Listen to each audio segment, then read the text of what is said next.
മറ്റത്തൂർ പഞ്ചായത്തിലെ പ്രതിസന്ധി ചർച്ചകളിലൂടെ പരിഹരിക്കാൻ ഒരുങ്ങുകയാണ് KPCC നേതൃത്വം. BJPയുമായി സഖ്യമുണ്ടാക്കിയിട്ടില്ലെന്നും രാജിവെക്കാനാകില്ല എന്നുമുള്ള നിലപാടിൽ ഉറച്ചു നിൽക്കുകയാണ് വിമതർ. പാർട്ടി നിർദ്ദേശം തള്ളിയവരെ അയോഗ്യരാക്കാനുള്ള നടപടിയുമായി DCC മുന്നോട്ടു പോകും.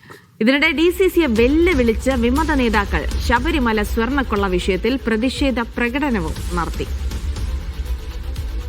അഹമ്മദ് മുജ്തബ വിവരങ്ങൾ നൽകും. മുജ്തബ, അവിടെ DCCക്ക് വഴങ്ങാനുള്ള തീരുമാനമില്ല എന്ന് തന്നെ മനസ്സിലാക്കുന്നു. മാത്രമല്ല DCC തീരുമാനത്തെ മാനിക്കാതെ KPCCയുമായി ചർച്ച നടത്തുമെന്ന് വരെ പറഞ്ഞതിനപ്പുറത്തേക്ക് DCCയെ വെല്ലുവിളിച്ചുകൊണ്ടുകൂടി വിമത രംഗത്തിറങ്ങുന്നപ്പോൾ അയോഗ്യത നടപടികളുമായി മുന്നോട്ട് പോവുകയാണോ DCC നേതൃത്വം? KPCC ഇടപെടൽ എങ്ങനെ?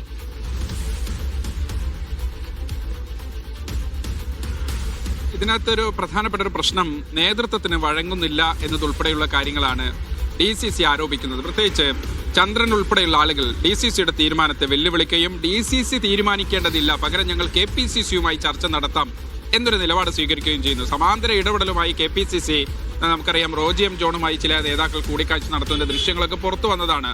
MLAയുമായി ബന്ധപ്പെട്ടുള്ള ചർച്ച ആശാവഹരമാണ്, അല്ലെങ്കിൽ അതിൽ പുരോഗതിയുണ്ട്. ബന്ധപ്പെട്ട KPCC നിർദ്ദേശം വൈകാതെ തന്നെ വരും എന്നുള്ളൊരു കാത്തിരിപ്പിലാണ് ഇപ്പോൾ മറ്റത്തൂരിലെ ഈ പുറത്താക്കപ്പെട്ട നേതാക്കൾ ഉള്ളത്. പക്ഷേ DCC പറയുന്നത് അങ്ങനെയല്ല. KPCC തീരുമാനം DCC അറിയിക്കുകയും DCCയാണ് ബന്ധപ്പെട്ട നടപടികളിലേക്ക് പോവുകയും ചെയ്യുക എന്നുള്ളതാണ്. എന്തായാലും മഞ്ഞുരുകാതെ മറ്റത്തൂരിലെ പ്രശ്നം അങ്ങനെ നിൽക്കുകയാണ്. അതിനകത്ത് എന്ത് നിലപാടാണ് KPCC ഈ വിഷയത്തിൽ സ്വീകരിക്കുക എന്നതുൾപ്പെടെ ഏറ്റവും പ്രധാനപ്പെട്ട കാര്യമാണ്. കാര്യം KPCC ഏതെങ്കിലും തരത്തിൽ, പ്രത്യേകിച്ച് ഇവർ ആവർത്തിച്ച് പറയുന്ന ഒരു കാര്യം, BJPയുമായി ഒരു തരത്തിലും സഖ്യമുണ്ടാക്കിയിട്ടില്ല.